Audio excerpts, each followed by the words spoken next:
recently did an interview with the pastor that hosted the debate between James White and Trent Horn, Lutheran.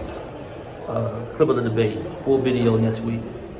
I mean, here's what I'll say about the Lutheran question. One is, I do want to go through like the three debates that you talked about, like the two with Trent Horn and then the one with Leighton Flowers.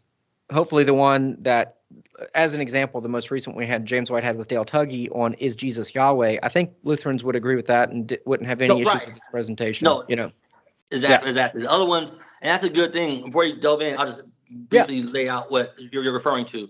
Is the aspect of as a Lutheran, we have a confession. Like our beliefs are laid out, and if you want to know what a Lutheran believes, you don't have to ask me. You can go get this book, and we can talk about the aspects of it. But when you have two people up there that are presenting two sides that we don't technically agree with or view them in different lenses, it puts us in a unique place. That's why I also wanted to know what was your thoughts on that. Like, for instance, Trent Horn using Lutheran references and Lutheran proofs to combat James White presenting sola scriptura. Like, that's wild. But I get it because, tell me if you disagree, the way Reformed Baptists and Baptists express sola scriptura isn't how it was originated, or the form in the sense where we would go. We wouldn't minimize tradition to that extent. And that's kind of what Trent Horn was getting at some of the things. But you could carry, that's the basis of what you're going addressing. Well, I mean, I probably didn't view Dr. White's presentations on Trent Horn as that different from the Lutheran point of view. I would agree that, like, those of us who would call ourselves evangelical Catholic, in the Lutheran space, which is, I don't know, a great certain percentage. Yeah, I'm one of them. I have a Book of Concord app that on your phone people can get that helps people go through the confessions and things of that nature that me and people created. So I like the phrase because evangelical means gospeler, more sense, or the gospel, and Catholic means the universal church. I mean, we don't want to be renegades. We do value the tradition, probably in a way different from the Anabaptist tradition or something like that. But at the end of the day, I did kind of feel like him repping on that. I thought that he would do a good job, and I think we agree on purgatory for sure. So from my point of view, that wasn't as difficult. Sometimes people come to me and they say, "Hey, this guy's agreed to debate me. Would you host it?" And sometimes that's how these come together. It's not necessarily I'm like out there going, "Hey, these are the two people I want." Although I'm always pretty much happy to have Dr. White. But I will say that to some degree they kind of work it out, and then they know that I'll host it and do kind of some of the heavy lifting. And now it's not to say that I would do any debate like that. In fact, I did one debate like that, and it didn't go well. I kind of had this like neutral approach of like, okay, I'll host any old debate, and it was you can watch it. It's with Leighton Flowers and Jonathan Pritchett and Sonny Hernandez and Theodore Zachariades. And Sonny and Theodore are Reformed guys, but they're like even more Reformed than Dr. White. I mean, they're like they discount free will almost entirely. Right. And whereas Dr. White would talk about creaturely will versus, will after regeneration and things of that nature. So, so that debate kind of went off the rails, and it was a learning experience for me. So I do think about the content. From my point of view, I didn't feel like the Lutheran distinctives were that great versus the Catholic or the one with the Unitarian. Now, the Leighton Flowers debate got really, and they're still talking about it, weeks later. So it's going to be months. They're never going to stop going back and forth. But they debated before this topic. Like, it never gets resolved with them too. The Romans 9 debate and this is a debate. That was a debate question. It was a debate question that Dr. White hoped for, and I agreed. Because it was only on one verse, it like super limited, the scope. Right. And I was actually really interested in that because I was like, so often in debates, like, does God exist? I mean, hello, you have like William Lane Craig like giving like 5 arguments for God's existence in 3-point syllogisms or something. Like, you can't thoroughly debate any one of those.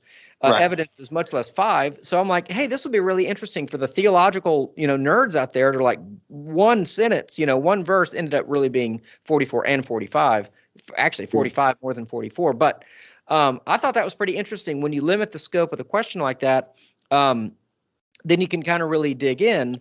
The kind of downfall of that was that, Dr. Flowers wanted to kind of get into this question of like elect infants. Well, his and was Dr. Flowers. I think he more so wanted just to go at Calvinism. Like that was his goal. Like, don't be wrong. Yes. The U for unconditional election is a part of TULIP, but you got, as you said, you guys are narrowing it on that verse. Like that's what we're talking about. And he kind of was using it as a launch shot to go into the Presbyterians, the saint, to is total depravity real, and how does that impact this, when that will be a debate based upon the TULIP or based upon the Calvinist system, not just unconditional election. Yeah, and if you want to do a debate on unconditional election, well, first of all, if we had just said, is unconditional election true, that debate never would have happened. Precisely because the Romans 9 debate, where Dr. White felt like Romans 9 played second fiddle to every other possible text that deals with predestination or whatever. So, now let me ask you this, because I'm kind of curious as to your thought on it. Let me give you my, and I'm not like a systematic theologian. I'm just not. I'm not wired that way. But when it comes to the U in TULIP, unconditional election, we do agree, because we believe in the doctrines of grace. We kind of half agree, at least, with the Calvinists, right? 1.5 TULIPer. Yeah. Okay, because the half is that we would agree that if you're saved by grace by definition and not by your works, then your upward free will, if you will, is necessarily limited. In fact, so in other words, we do have freedom in the things below heaven, but not the things of heaven. You agree with that, right? Definitely, man. Standard Book of Concord. Yeah. But no, I totally agree. I think the hard part with that debate in particular is the aspect is that we're in a unique spot to where you have one side that will say Jesus didn't die for all, which plays into it, the unconditional election part, whereas if he didn't die for all, there's no chance of anybody to be saved if Christ didn't die for you. Like, that's off the table. Yeah.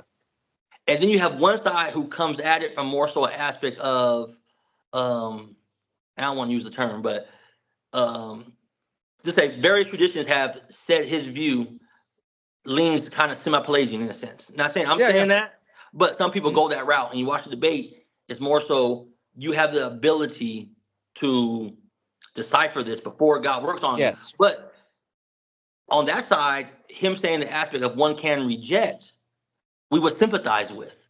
We would say that a person can fall away. We would say that you can shipwreck your faith and things of that nature. So it put us in a unique situation where we will agree with the James White side of it's all God. Yeah. But then we also look at the other side and saying that a person can be sanctified by Christ, but still trample the blood that sanctifies them. Hebrews 10. So that right there put us in a unique spot where it's like when people leave there, they're going to have a hard time deciphering. They're going to be looking at which one was correct or which one they thought won the debate. Now, one of the debate's a fair perception, but when someone leaves there saying which one's right, we're in a situation where we're kind of like, and in neither or.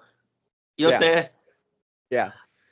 I hear you. No, I hear you. I mean, as I was sitting there, I was like, yeah, there's a Lutheran point of view here that I don't want to say it would make the whole debate disappear, because kind of, I guess both sides would disagree with us to some degree. But yeah, no, I hear you.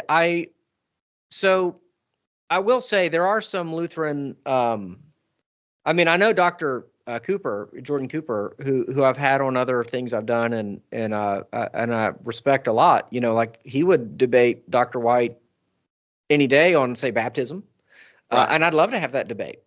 I don't think Dr. White's very interested in that debate. So no, he's not. He's not. I'm not saying that as a slight to Dr. James White. I don't think he's scared to debate anybody.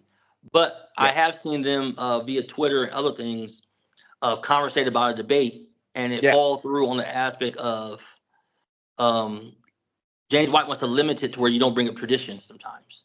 Yeah. You know what I'm saying? And due to us, like even our confession, the Augsburg Confession, we make a point of referencing tradition, saying we're not creating nothing new. Yeah. So that's like a big sticking point for us. Like we look at this text and we have this view. This isn't new. We're not just creating this because it was some bright idea. No. Christendom. We have, you know what I'm saying? We'll go through history showing other people tying to it. And I think if a couple of times it fell apart based upon that in regards to them. But I think a lot of people do dodge Lutherans in regards to debates because we have no problem saying that's God's business. You know what I'm saying? They call it relying on mystery. Right. I call it that's above my pay grade. Like